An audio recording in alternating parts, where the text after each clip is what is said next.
रोहित ने आरती का कत्ल अचानक या गुस्से में नहीं किया था, बल्कि उसने 10 दिन पहले ही ये तय कर लिया था कि वह आरती को मार डालेगा।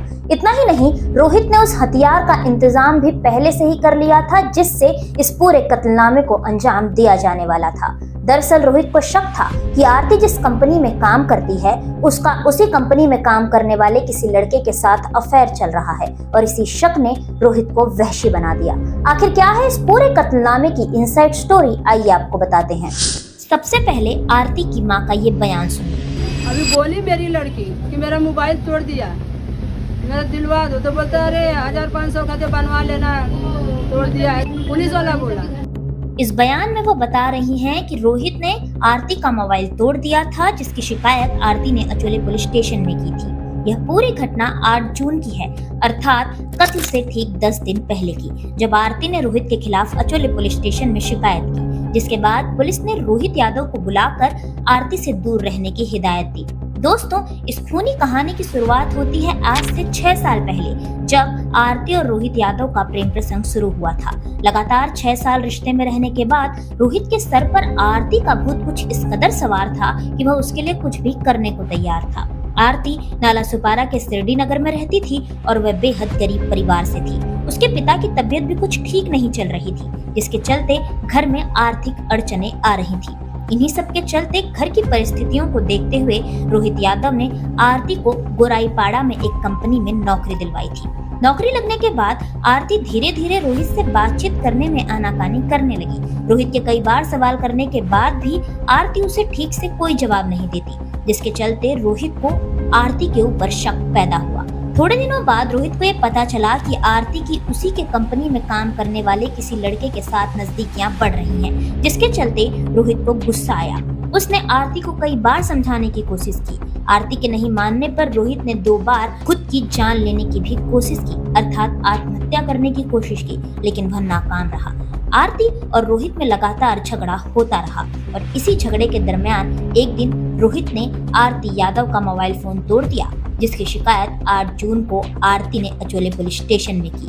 जैसे ही आरती ने रोहित यादव के खिलाफ पुलिस स्टेशन में शिकायत की और पुलिस ने रोहित को आरती से दूर रहने की हिदायत दी, उसी दिन रोहित अपने आपे से बाहर चला गया और उसने ये तय कर लिया कि वह आरती को मौत के घाट उतारेगा। 8 जून की वह तारीख जब रोहित एक कंपनी से लोहे का पाना लेकर आया और 10 दिन बाद अर्थात 18 जून को सुबह 8:22 पर रोहित ने वसई के चिंचपाड़ा इलाके में सड़क के बीचों बीच आरती के ऊपर पीछे से लोहे के पाने से वार किया।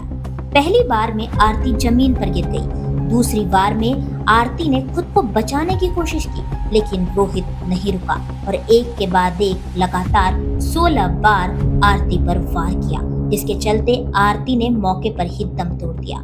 इस पूरे कत्लनामे के बीच एक व्यक्ति ने आरती को बचाने की कोशिश की, लेकिन रोहित ने उसे भी लोहे के पाने से मारने की कोशिश की, जिसके चलते वह व्यक्ति पीछे हट गया। यह पूरी घटना पास ही में लगे सीसीटीवी कैमरे में कैद हो गई। आरती का कत्ल करने के बाद रोहित यादव उससे चिल्ला चिल्ला कर सवाल करता नजर आया। आरती ने जब दम तोड़ दिया तो रोहित ने खुद आरती का चेहरा उसी के काले दुपट्टे से ढका और दूर जाकर बैठ गया। पुलिस की माने तो आरती के कत्ल के ठीक बाद रोहित के नंबर पर किसी का कॉल आया, जिसे रोहित ने उठाया भी। इतना ही नहीं, रोहित ने आरती का कत्ल करने के बाद उसकी मां को फोन भी लगाया। इस पूरे कत्ल को अंजाम देने के बाद जब तक पुलिस नहीं आई तब तक रोहित वहीं बैठा रहा और उसने सरेंडर किया। रोहित का यही कहना था कि आरती ने उसे धोखा दिया, इसलिए उसने उसका कत्ल कर दिया। दोस्तों, वर्तमान समय में रोहित यादव पुलिस की गिरफ्त में है। माननीय अदालत ने उसे 6 दिन तक की पुलिस हिरासत में भेजा है। पुलिस लगातार जांच कर रही है और पता लगाने की कोशिश कर रही है कि कहीं इस कत्लनामे की साजिश में रोहित यादव का किसी और ने तो साथ नहीं दिया।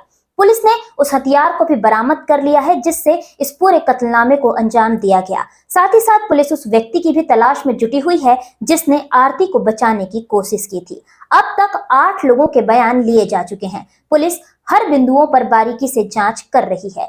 लोगों द्वारा यह मांग उठाई जा रही है कि रोहित यादव को फांसी की सजा होनी चाहिए। लेकिन इन सब के बीच सबसे बड़ी बात यही है कि जिस वक्त इस हत्याकांड की वारदात को अंजाम दिया जा रहा था, रोहित यादव आरती के ऊपर वहशी बनकर टूट पड़ा था। उस वक्त आसपास मौजूद भीड़ तमाशाहीन बन तमाशा देखने की बजाय और वीडियो बनाने की बजाय अगर रोहित यादव के खिलाफ खड़ी होती तो कहीं ना कहीं शायद आरती को बचाया जा सकता था। अब देखना यही होगा कि पुलिस की जांच के बाद माननीय अदालत द्वारा रोहित यादव को क्या सजा सुनाई जाती है। ऐसी ही और खबरें देखने के लिए बने रहे हमारे साथ और सब्सक्राइब करें मिरर ऑफ ट्रूथ।